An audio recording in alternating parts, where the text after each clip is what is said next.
A water main breaks every 5 minutes in America. Nobody's prepared to fix it.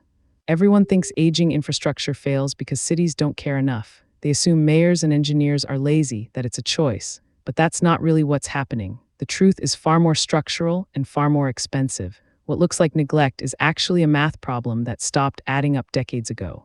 Here's the surface explanation. Pipes last about 75 years. America's water infrastructure was mostly built between 1920 and 1970. Do the math. We're now in the replacement window for hundreds of thousands of miles of pipe all at once. Cities knew this was coming. They didn't ignore it out of apathy. They ignored it because the bill was unimaginable. A single water main replacement costs between $1 and $3 million per mile.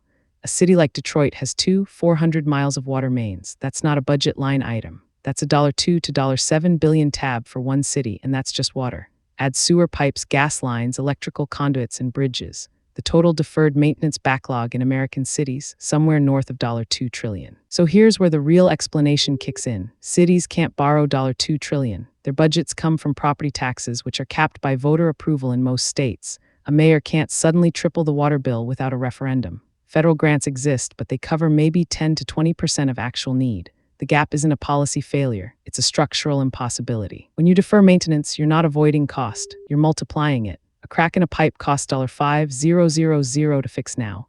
Left alone for 5 years, it becomes a break that floods a street, damages property, and costs $50,000.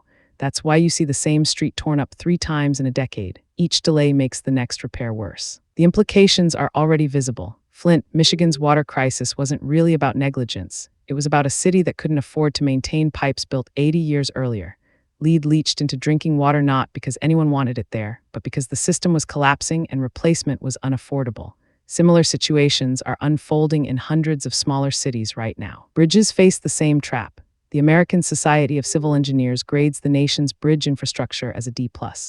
About 45,000 bridges are structurally deficient. Repairing them costs roughly $20 billion a year. Current federal spending, about $7 billion. The shortfall compounds every year. We're not choosing to let infrastructure fail. We're trapped in a math problem with no easy exit. This is the hidden cost of living in aging cities. You're paying it every time your water bill rises, every time a street floods, every time a bridge gets posted with weight restrictions.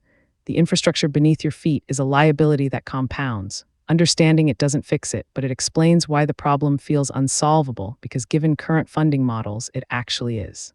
This video is for educational and informational purposes only and is not financial advice. Always do your own research. Subscribe for deep dives into the economics reshaping your city, new videos every week.